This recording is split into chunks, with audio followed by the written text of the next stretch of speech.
Ión o de la poesía. Personajes: Sócrates, Ión de Éfeso.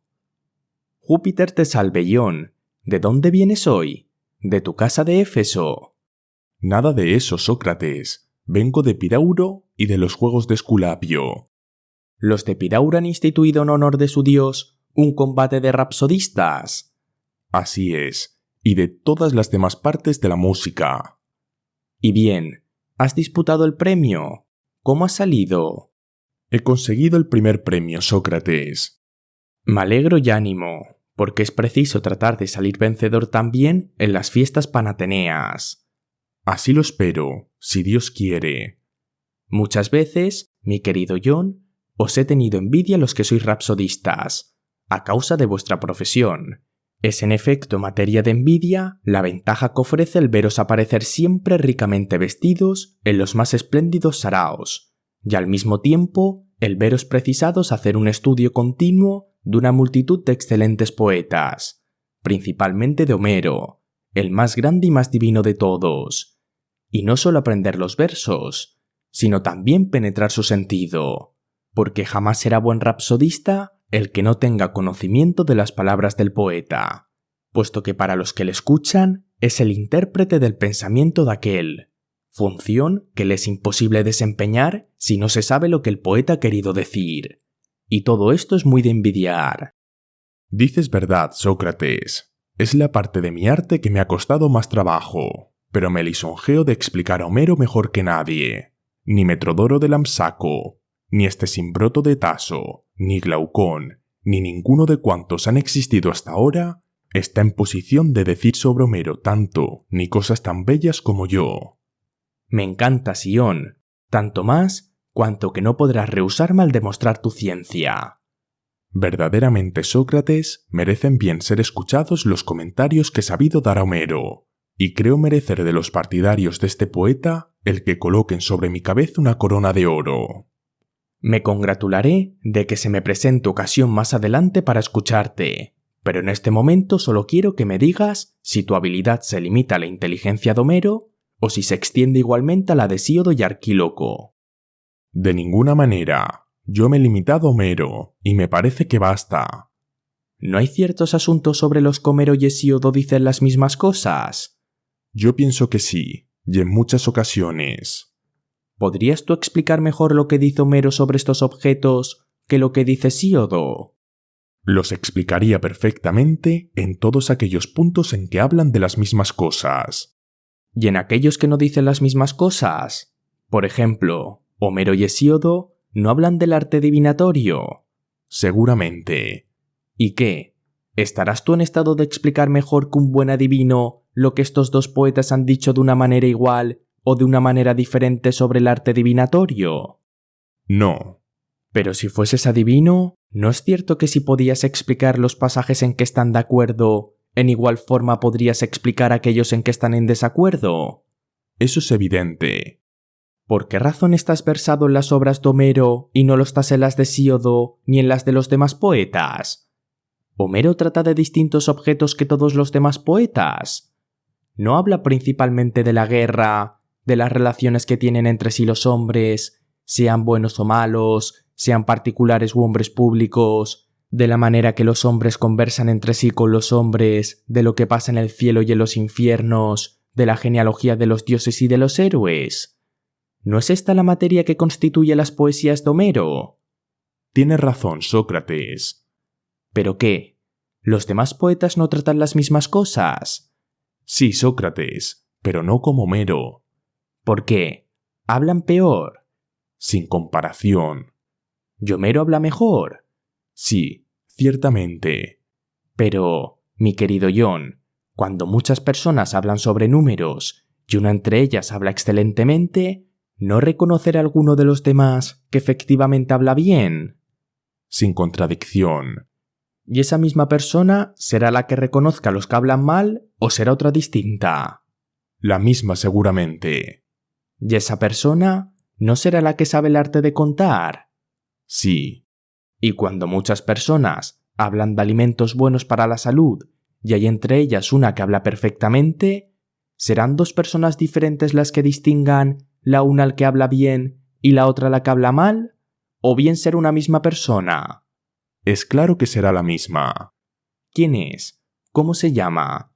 El médico. En suma, cuando se habla de unos mismos objetos, será siempre el mismo hombre el que dará cuenta de los que hablan bien y de los que hablan mal. Y es evidente que si no distingue el que habla mal, no distinguirá tampoco el que habla bien. Se entiende respecto al mismo objeto. Convengo en ello. El mismo hombre, por consiguiente, está en estado de juzgar lo uno y lo otro. Sí. ¿No dices que Homero y los otros poetas, entre quienes se cuentan Hesíodo y Arquíloco, tratan de los mismos objetos, pero no de la misma manera, y que Homero habla bien y los otros menos bien? Sí, y nada he dicho que no sea verdadero.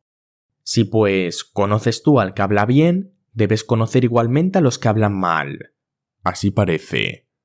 Así, mi querido John, no podemos engañarnos si decimos que John está versado en el conocimiento de Homero igualmente que en el de los demás poetas, puesto que confiesa que un mismo hombre es juez competente de todos los que hablan de los mismos objetos, y que todos los poetas tratan poco más o menos las mismas cosas. Pero entonces, Sócrates, ¿me dirás por qué cuando se me habla de cualquier otro poeta no puedo fijar la atención ni puedo decir nada que valga la pena y en realidad me considero como dormido? Por el contrario, cuando se me cita Homero, despierto en el acto, presto la mayor atención y las ideas se me presentan profusamente. No es difícil, mi querido amigo, adivinar la razón. Es evidente que tú no eres capaz de hablar sobre Homero, ni por el arte ni por la ciencia. Porque si pudieses hablar por el arte, estarías en estado de hacer lo mismo respecto a todos los demás poetas. En efecto, la poesía es un solo y mismo arte que se llama poética. ¿No es así? Sí. ¿No es cierto que cuando se abraza un arte en toda su extensión, una misma crítica sirve para juzgar de todas las demás artes? ¿Quieres, Ion, que te explique cómo entiendo esto? Con el mayor placer, Sócrates. Gusto mucho en oíros, porque es oír a un sabio. Quisiera mucho que dijeras la verdad, Ion, pero ese título de sabio solo pertenece a vosotros los rapsodistas, a los actores y a aquellos cuyos versos cantáis. Con respecto a mí, no sé más que decir sencillamente la verdad, cual conviene un hombre de poco talento. Júzgalo por la pregunta que te acabo de hacer, y ya ves que es trivial y común, como que lo que he dicho está al alcance de cualquiera. Esto es, que la crítica es la misma en cualquier arte que se considere, con tal que sea uno. Tomemos un ejemplo. ¿La pintura en su conjunto no es un solo y mismo arte? Sí. ¿No haya habido gran número de pintores buenos y malos? Seguramente. ¿Has visto tú alguno que, siendo capaz de discernir lo bien o mal pintado en los cuadros de Polignoto, hijo de Aglaofón, no puede hacer lo mismo respecto a los otros pintores? ¿Que cuando se le presentan las obras de estos, se duerma, se vea embarazado y no sepa qué juicio formar? Mientras que cuando se trata de dar su dictamen sobre los cuadros de Polignoto o de cualquier otro pintor particular que sea de su agrado, se despierte, preste su atención y se explique con la mayor facilidad? No ciertamente. Yo no lo he visto. ¿Pero qué? ¿En materia de escultura has visto alguno que esté en actitud de decidir sobre el mérito de las obras de Dédalo, hijo de Metión, o de Peas, hijo de Panope, o de Teodoro de Samos, o de cualquiera otro estatuario, y que se vea dormido, embarazado y sin saber qué decir de las obras de los demás escultores? No, por Júpiter. No he visto a nadie en este caso. ¿No has visto, me figuro, a nadie, sea con relación al arte de tocar la flauta o el laúd, o de acompañar con el laúd al canto, o sea con relación a la rapsodia, que esté en estado de pronunciar su juicio sobre el mérito de Olimpo de Tamiras, de Orfeo y de Femius, el rapsodista de Ítaca, y que tratándose de juzgar el mérito de Ion de Éfeso, se viese en el mayor embarazo, y se considerase incapaz de decidir en qué es bueno o mal rapsodista? Nada tengo que oponer a lo que dice Sócrates. Sin embargo, puedo asegurar que soy yo, entre todos los hombres, el que habla mejor y con más facilidad sobre Homero, y que cuantos me escuchan convienen en lo bien que hablo, mientras que nada puedo decir sobre los demás poetas. Dime, yo te lo suplico, ¿De dónde puede proceder esto? Eso es lo que quiero examinar, y quiero exponerte mi pensamiento. Ese talento que tienes de hablar bien sobre Homero no es en ti un efecto del arte, como decía antes, sino que es no sé qué virtud divina que te transporta, virtud semejante a la piedra que Eurípides ha llamado magnética, y que los más llaman piedra de Heráclea. Esta piedra no solo atrae los anillos de hierro, sino que les comunica la virtud de producir el mismo efecto y de atraer otros anillos. De suerte que se ve algunas veces una larga cadena de trozos de hierro y de anillos suspendidos los unos de los otros, y todos estos anillos sacan su virtud de esta piedra. En igual forma, la musa inspira a los poetas. Estos comunican a otros su entusiasmo, y se forma una cadena de inspirados.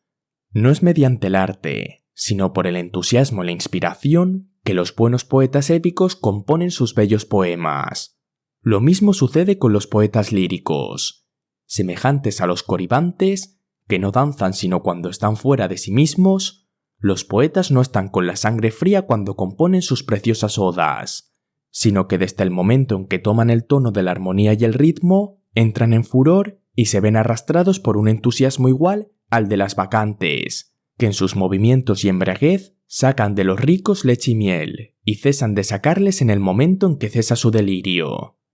Así es, que el alma de los poetas líricos hace realmente lo que éstos se alaban de practicar.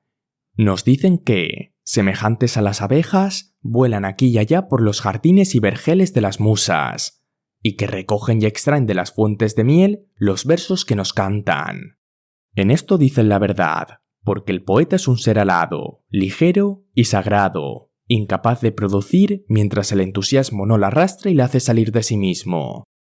Hasta el momento de la inspiración, todo hombre es impotente para hacer versos y pronunciar oráculos.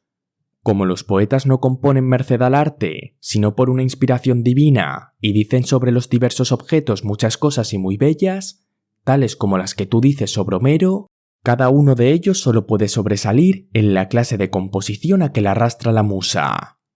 Uno sobresale en el ditarambo, otro en los elogios, este en las canciones destinadas al baile, aquel en los versos épicos, y otro en los yambos, y todos son medianos fuera del género de su inspiración, porque es esta, y no el arte, la que presida su trabajo. En efecto, si supieran hablar bien gracias al arte en un solo género, sabrían igualmente hablar bien de todos los demás. El objeto que Dios se propone al privarles del sentido y servirse de ellos como ministros, a manera de los profetas y otros adivinos inspirados, es que al oírles nosotros, tengamos entendido que no son ellos los que dicen cosas tan maravillosas, puesto que están fuera de su buen sentido, sino que son los órganos de la divinidad que nos habla por su boca. Tínicos de Calcide es una prueba bien patente de ello. No tenemos de él más piezas en verso que sea digna de tenerse en cuenta que su peán, que todo el mundo canta, la oda más preciosa que se ha hecho jamás, y que, como dice él mismo, es realmente una producción de las musas. Me parece que la divinidad nos ha dejado ver en él un ejemplo patente, para que no nos quede la más pequeña duda de que si bien estos bellos poemas son humanos y hechos por la mano del hombre, son sin embargo divinos y obras de los dioses, y que los poetas no son más que sus intérpretes, cualquiera que sea el dios que los posea. Para haceros conocer esta verdad, el dios ha querido cantar con toda intención la oda más bella del mundo por boca del poeta más mediano. ¿No crees tú que tengo razón, mi querido John? Sí, por Júpiter. Tus discursos, Sócrates, causan en mi alma una profunda impresión, y me parece que los poetas, por un favor divino, son para con nosotros los intérpretes de los dioses. ¿Y vosotros los rapsodistas no sois los intérpretes de los poetas? También es cierto. Luego sois vosotros los intérpretes de los intérpretes. Sin contradicción. Vamos, respóndeme, John, y no me ocultes nada de lo que te voy a preguntar.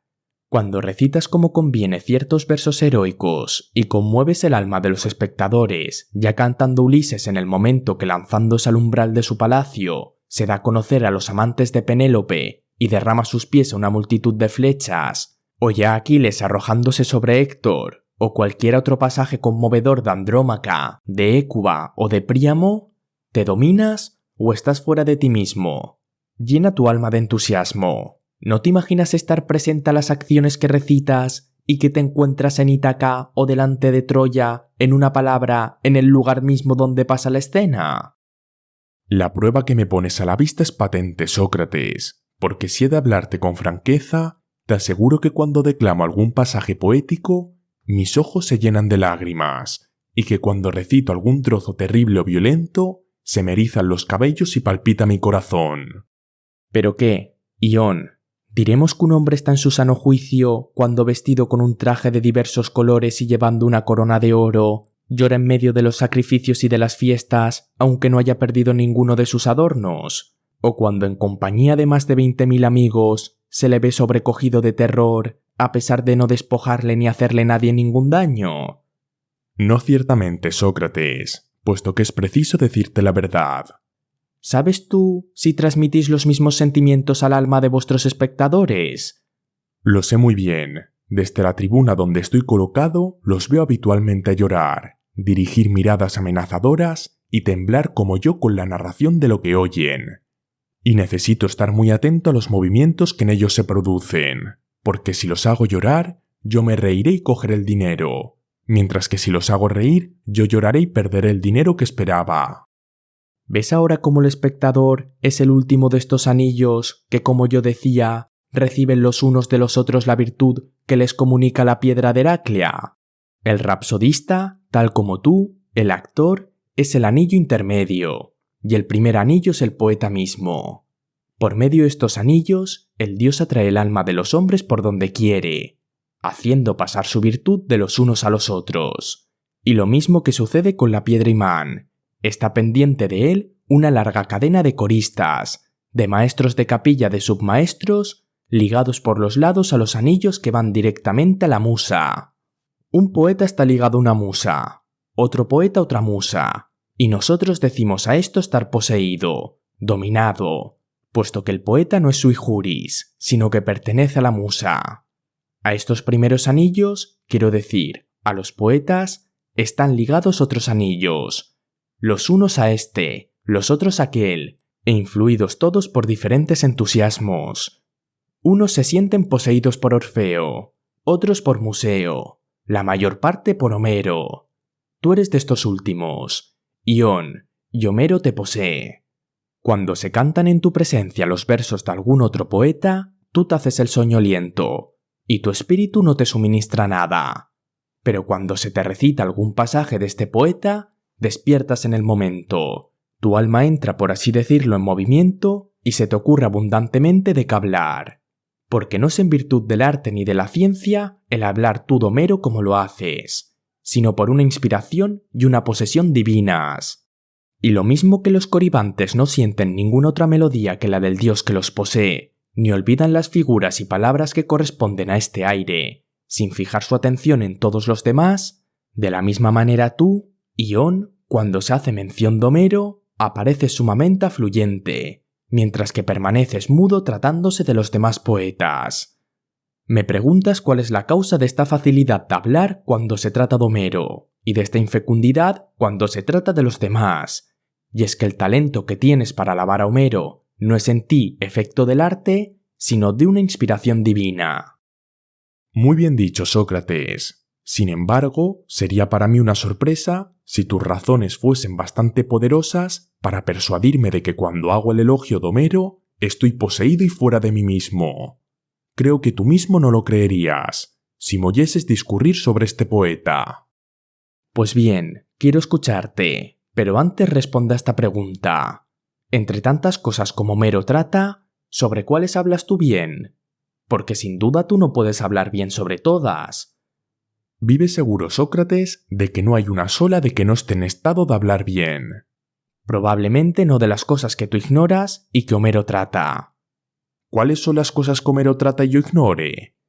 ¿Homero no habla de las artes en muchos parajes y muy detenidamente? Por ejemplo, el arte de conducir un carro. Si pudiera recordar los versos te los diría. Yo lo sé, voy a decírtelos. Recítame pues las palabras de Néstor a su hijo Antíloco cuando le da consejos sobre las precauciones que debe tomar para evitar el tocar a la meta en la carrera de carros en los funerales de Patroclo. Inclínate, le dice, bien preparado sobre tu carro a la izquierda. Al mismo tiempo, con el látigo y la voz, apura al caballo de la derecha, flojándole las riendas.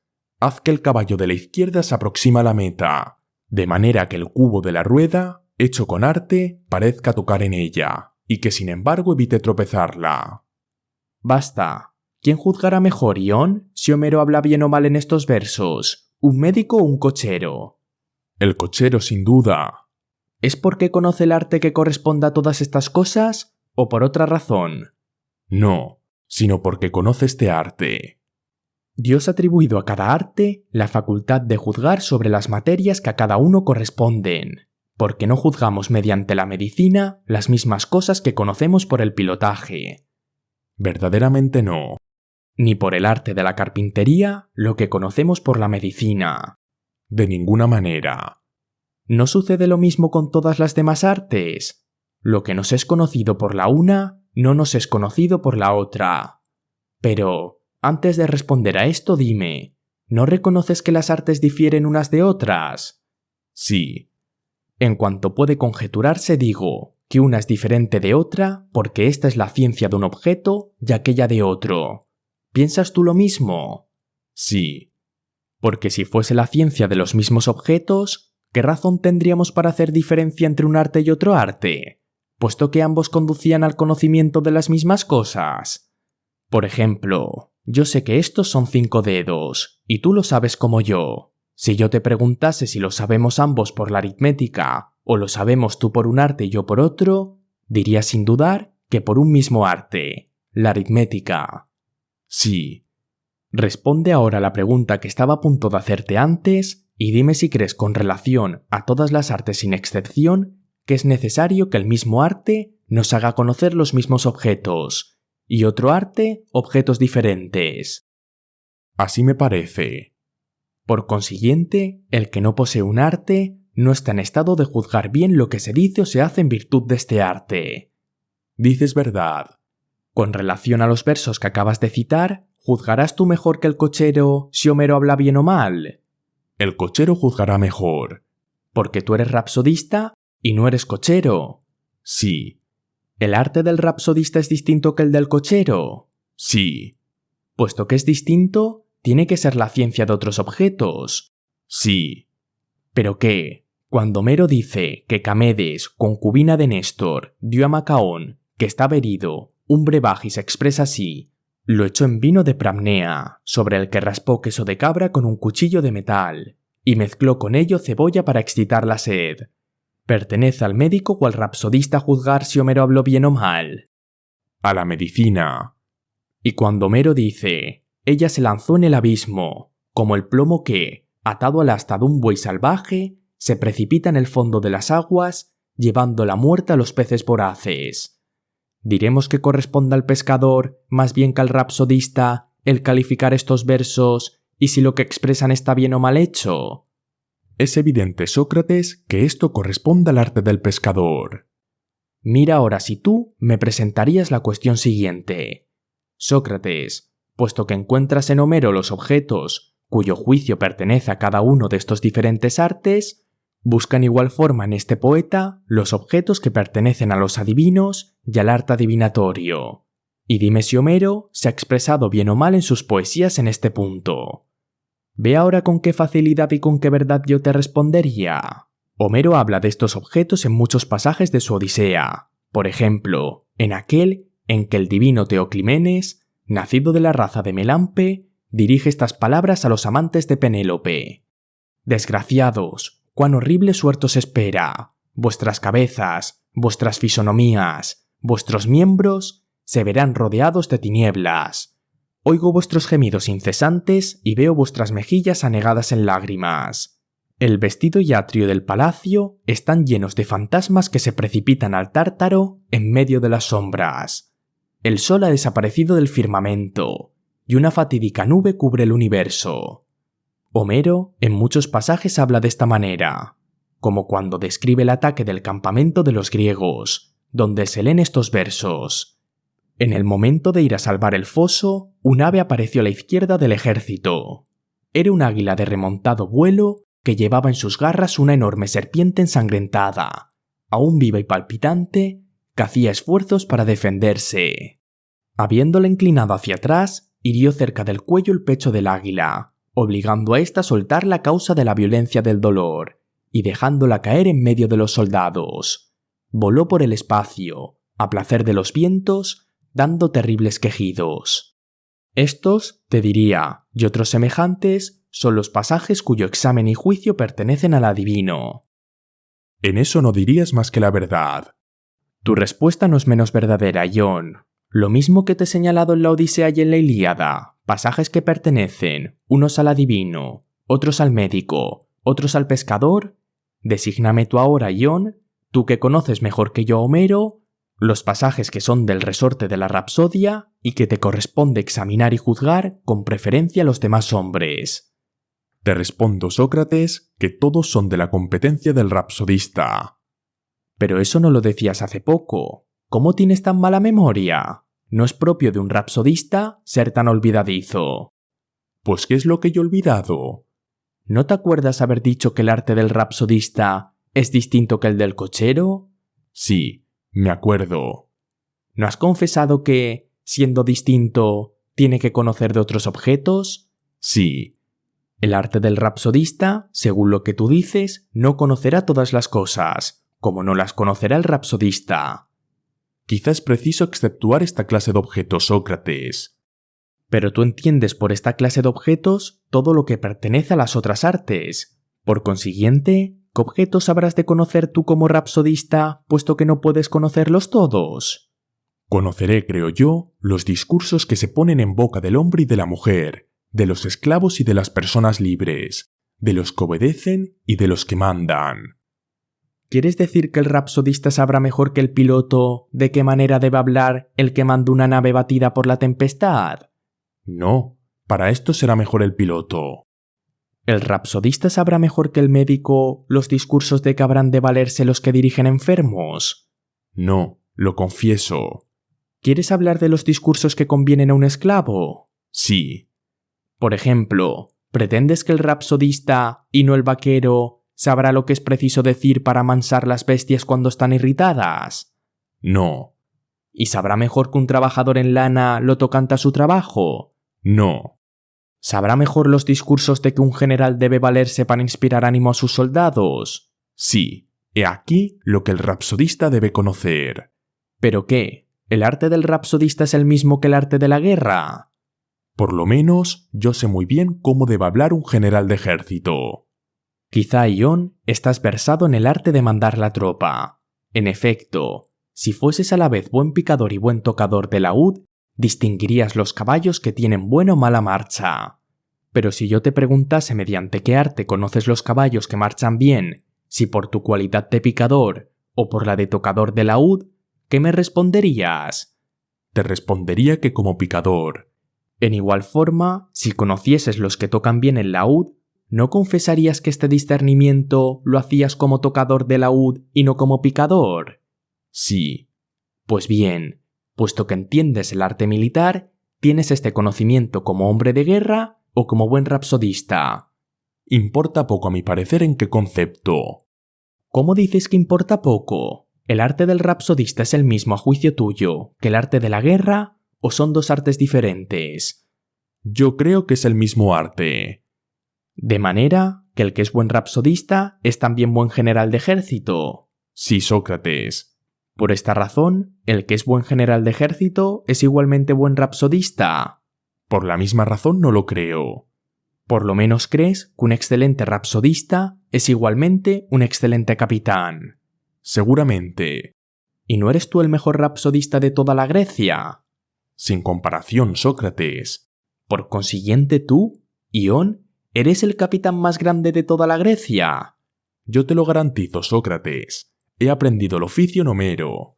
En nombre de los dioses, Ion, ¿cómo siendo tú el mejor capitán y el mejor rapsodista de la Grecia, andas de ciudad en ciudad recitando versos y no estás al frente de los ejércitos?